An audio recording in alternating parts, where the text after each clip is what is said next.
on. You ready? Uh. Flash that camera, son. What it is. Let's wait till we get some people in here, man. I told you guys I'm gonna be consistent with this now. I told you guys I'm gonna be consistent with this. You have no idea how much the flash on this camera is blinding me.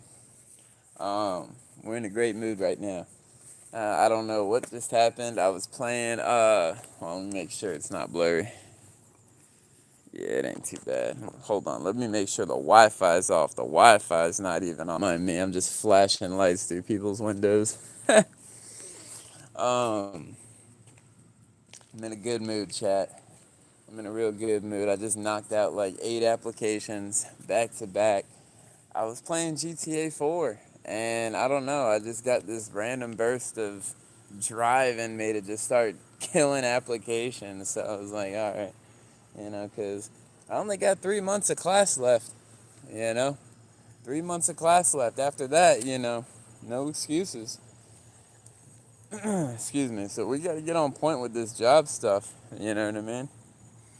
So, what's up, chat? I don't know if anyone's in here yet. Let me take a look. What's up? What's up? Um, we're gonna wait for a few people to get in here. And it's story time today, so we're just gonna wait to get a few people in here. We're gonna wait to get a few people in here. We're doing a little story time tonight. A little story time action. You know we got Bayla Rooney in the cut. Please don't drive me crazy, Bayla. I love you, but I don't need you to get soaking wet. It is raining. And obviously, she's going to get wet. First thing I do when I get in the house, I dry her off. That's the first thing I do. I take off my shoes. I take off my socks. My feet might be wet, whatever. But I take care of her. That is my main priority. Yeah, that's my baby girl, That's like my kid. So, first things first on a day like this, she gets dried off. So, before we begin the story, because I don't want to, I want to stick to the title. My opinion, I would say, and I've been at all different camps now, I've spent time at all different camps. The most dangerous place you can be in prison is anywhere where the gang members are lined up. If you're in the rec yard, I don't want to be by the gang members. I don't want to be by a group of gang members. You could be in the dorm and they could be having a meeting and there's like 8 of them, and 2 or 3 of them off rip are going to be at crash out. So, the leader ain't going to be the one to beat you up. It's going to be the crash out who's just trying to get high or he's just trying to, whatever. And next thing you know, boom. You know what I mean? You got to be careful with them gang members. And, some of these people really don't got nothing to live for. You get yourself in a camp where people are doing life sentences and whatnot, they're just trying to get paid and they're trying to get high. They're just, you might think, oh, they don't get gang members. Yeah, gang members get high in prison. It's Florida we're talking about. We ain't talking about Wisconsin. We ain't talking about Virginia.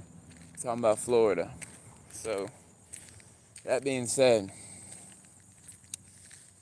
did the majority of my time at a work camp, union work camp. Union CI is like 48 and up, 49 and up. But union work camp is all ages. And the most dangerous place you could be at, I ain't gonna lie to you, it's the laundry room. It's that laundry room. Let me tell you about it. Let me tell you why. You get to prison, you get to this work camp. What's up, chat? What's up, everybody? What's up, Lowell, Tom King, Mackenzie, Ansley, Samantha? How y'all doing? I got the back camera on me right now, so I can't really, you see what I'm saying? It's dark outside, so I got the back camera on me. I'm gonna tell y'all something. The laundromat, the laundry room was one of the most dangerous places in prison. Listen, it was 2 officers. You had Sergeant Davis. He was a black guy, big black guy. And you had the LT. I don't remember his name. Everyone just called him LT. You don't call an LT by a name. You just call him LT. White shirt, Got the little gold things on him, whatever, it don't matter. He got a white shirt, that's LT.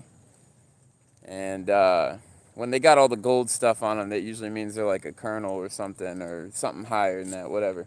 But you just call them LT. So you had Sergeant Davis and you had LT. Off rip, they already done told me when I first went to this place, don't get put in that laundromat. And one of the things Sergeant Davis used to like to say is, don't get me to get you in that laundromat. Yeah, don't make me get you in that laundromat. That's what he'd say. Don't make me get you in that laundromat. They double team you, and then they're beating you. I'm gonna tell you a little interesting story about Union Work Camp. You don't really hear too much about that place. You notice that? You hear about Florida Prison. When you ever hear about Union Work Camp? Exactly. Because you don't hear about it. Because nothing that happens there ever gets out. And ain't nothing that ever does happen there gonna get heard about. That's just how it went down there.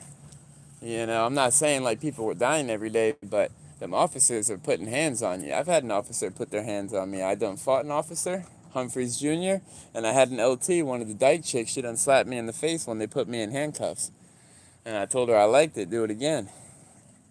So, let me tell you something. These two officers, these two big black guys, they'd always look for someone to pick on. They're looking for, particularly white, they were racist. They were racist now. But you're also in a racist area. Rayford's a very racist area. It's a hick town. And so these two officers would look for white people, particularly real skinny, strung out, small people that can't defend themselves. People that look like they're having a hard time and doing drugs. People that look like they can't fight. That's who they're aiming for. I'm not saying they didn't pick on me because I'm not that. I just, you know what I'm saying, kept to myself and didn't really try to get in no trouble. So, anyways, they done told me about these two officers now. They pull you in that laundry room. You get pulled in the laundry room by Sergeant Davis or the LT, they're going to beat the crap out of you. That's what they did. And you get caught trying to steal food at chow hall, they make a big deal out of it. They make a big deal out of it. They're looking for something, even if it's small, because they're bored and they got nothing to do. And they think when they get together, like they're like this little pack, they can do anything. They didn't want to beat you up by themselves. They wanted to get together, and that's what they did. They walked together. They found you out of line. Oh, if you weren't standing in line the right way, and they had to keep, you know what I'm saying? Come with me. Come with me. They're gonna put fear in your eyes. I've seen it happen. I've seen what they do to these inmates. They pull them to the side, and these inmates are already scared. They can put you in that laundry room, and they're gonna beat you up. Dude came back in one time. He got pulled into the laundry room. He wasn't standing in line the right way. Like you're supposed to be in like when you're walking in school, you know, you got to be in a single file line. So he wasn't in line, and he was talking. You're not supposed to really be talking, and depends on who's out there. And so they pulled him to the laundry room. He takes off his shirt when he gets back in. He's got giant bruises and welts all over his stomach, his back. I'm talking, he had like 9 bruises on him, 8, 9 bruises all over his stomach and his back. They did body shots on him. They're not going to... See, the officers can't pull you into a room, no marks on your face, and then you come out with marks on your face. You see what I'm saying? So this is what they did. They pull you in that laundry room, beat the crap out of you, but they're only beating you where your clothes cover. And so that was like the thing. What's up, guys? What's up, everybody? Kristen, Parker Play, what's up, chat? How y'all doing tonight? Y'all know I had to come back on. I don't know. I just like talking to you guys. So, you know, I want to make this a thing every day. Every day, every night, at least once a day, preferably twice. And so, yeah, I completely forgot about them. I was like thinking, I was flashbacking about prison earlier, and then I remembered Sergeant Davis, and I remembered the white LT. I'm like, oh, man, we got to tell Chad about that. Hey, they done beat the crap out of this white kid. His name was Trouble. And so Trouble he was like a little bit shorter than me, bald, whole head, face to toe tattooed. He also did tattoos. And he would give what he did to get all his tattoos, because he was already on like his 3rd bid. He was like a B letter. So that's like your 3rd bid, right? A lot of tattoo artists, they'll run on each other for free ink. So if you're a tattoo artist, you can do good tattoos, you'll run ink on another tattoo artist, and then they'll run the ink on you afterwards, you know what I mean? Or a day or two later, whatever, however you orchestrate it. And so Trouble did tattoos, so I'm assuming that's how he got, his whole head to his freaking feet and toes covered, you know what I mean? And he had these triangles. It was like a triangle that ended, and then another triangle, like upside down, that went all the way down his eyes, both eyes. And yeah, I hate to say it, but he was strung out, you know what I mean? Real skinny, strung out looking, smoking that stuff. And that's just how it goes when you're in prison, man. Them boys love to smoke. So he comes back in, he's acting like a fool, because Trouble was just a fool, I like the kid. He was all right, whatever. He was on my work squad for a while, and he just acting like a fool, and he just rips the shirt off, and like, look what they did to me. Them crackers did to me.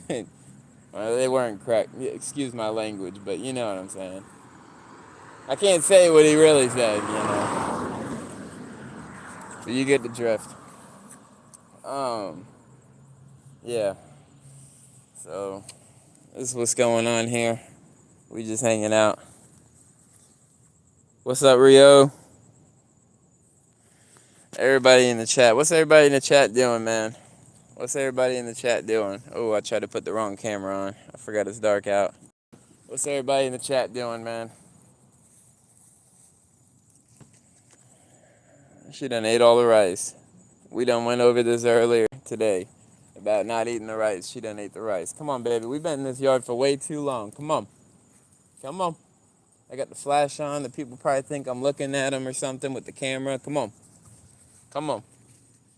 Come on. Just can't be in people's yards like that, baby. Come on. But yeah, other than that, like I said in one of my other videos, work camps are different than prisons in kind of a lot of ways, So if we're talking about real deal main camp, just the most dangerous place is where them gang members are all ganged up at, because you trying one, you're trying everybody, you know what I'm saying? It ain't gonna be no fair fight. Maybe if you're in a gang and you have something going on with another gang member, and you take it to your higher up, he takes it to their higher up, and they work out, all right, well, they can get at it, it'll be a fair fight kind of deal, you know what I'm saying? But if it ain't gonna end out a fair fight, it ends up being a war sometimes. And the main goal is to try not to get into war, because it just causes a lot more beef and drama and danger. And it's real life. Prison gets crazy, bro. People die every day. One of the most dangerous places you can be is in a room that you're in debt to someone to. And I'm very blessed that something just kind of snapped in me when I went to prison. And I was like, all right, well, we're done doing drugs. Like, that's over with, you know what I mean? It's over with. I'm not saying I haven't messed up once or twice, but, we're talking a long time ago. So, the worst place you want to do a substance at is in there. Everybody's watching. Everybody's there. Everybody knows you're under the influence. Everybody knows you're going through something. Come on, baby. We got cars coming both directions. I need you over here, my love.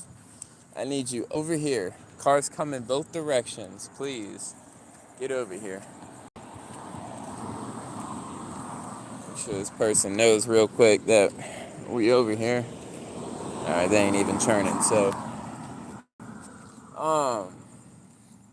Someone that you're in debt to, and y'all gotta sleep in the same pod, and you can't get that money, and you in a real prison, and these people are doing 15, 20 pieces, 25. These people are fighting on y'all remember the story I told the other day? That one got a little graphic. That man had 4 years left, and he done took the dude out the game for good, Homeboy was going home in like 3 months. So it can get wicked, man. There's a lot of there's a lot of wrongful spiritual energy when you go to places like that, because these people are not, you got people that say they're religious and all this and that, and don't get me started on the Muslims. All respect to Muslims, all respect to a real Muslim, but the prison Muslims are a little different, and so some of them are the real deal, they real deal converted, but, a lot of it's just because they want to be protected, because the Muslims are a gang too in prison. And like I said, we're talking about Florida. We're talking about what I've seen. We ain't talking about Wisconsin, Minnesota. We ain't talking about no Texas. I never been to Texas prisons. I don't know how people are that way. You know what I mean? So that's just how it goes. Let y'all see a little Baylor Rooney. Let me check the chat out real quick. What's up, everybody? So yeah, it's dangerous everywhere you go. I've seen people fall out in the dorm, people, gone outside the fence, out in the rec yard. Not necessarily anyone passing away in the rec yard, but dudes getting split open with locks, absolutely. It was like my first month, and there was my homeboy at the time, because he was like 2 cities over in Holiday, so you had, it was Hot Boy, right? So it was him, and he was trying to like get in the game a little bit. He done got a jack, which is a cell phone. He done got his jack. He started picking up an ounce every time of that stuff that everybody be smoking. And so he got him a little zip. He got him a jack, and he was trying to like make some money, right?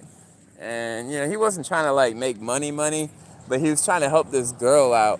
I don't know if it was like some girl. I'm pretty sure it's just some chick he was talking to. It wasn't like a baby mom or nothing, but he was talking to this chick, and she's in on it or whatever, and doing the Cash App thing, whatever, and he like fronted a sack out, like a decent sized sack out, to this white boy, and next thing you know, like, bro, like straight up at the rec yard, you know what I'm saying? Like, he's got a lock in the sock. The other dude is like, I think he didn't have no lock. He was just using his fist, but just like that, be over a little bit of debt, And so Hot Boy wasn't playing around either, I guess, on that note. He done had a B letter, and he wasn't dealing with no one's crap. So when you owe money to someone, everywhere you go is dangerous. You can't even go to the rec yard. You can't even do nothing. And this dude was in another dorm, Hot Boy was in my dorm. And I didn't even know he had the lock on him, We all just going out for rec. I guess he had it in his waist or something. And next thing you know, I'm seeing, everyone's like moving over and looking one way. I'm seeing like a glimpse of Hod, and I'm trying to walk by, but like be real cool, because we're in prison. We can't just like, you know what I'm saying, make it hot. No pun intended. But it's blood dripping down a dude's face. Hot Boys in handcuffs, getting escorted by the CO. There's an LT running super fast, catching up with the officer that put him in the handcuffs, and you don't know what to expect. Anything can happen any day. A fight can break out anywhere. Someone can get hit with a lock anywhere, and I'm telling you, bro, those locks suck. And these people put like 3, 4, 5 locks in a sock, bro. Like, you really don't want to get hit in the head with that. And if someone hits you good at the right angle, I watched it, bro. People getting split. Now, not like the story I told you all the other day with the cinder block. I ain't seen no one get split like that, but definitely split. Like, they probably needed a couple stitches. It's real easy to split your head open. It's real easy to split. I split my own head open in prison. That's a funny story I'll tell y'all one of these days. I was just weed eating. Actually, that was the day we did they call it the dog run. So we'll save that for another time. I definitely had to tap in with y'all, man. So, about to head back in the house with the old girl, so I'm going to catch you later. Y'all have a good night.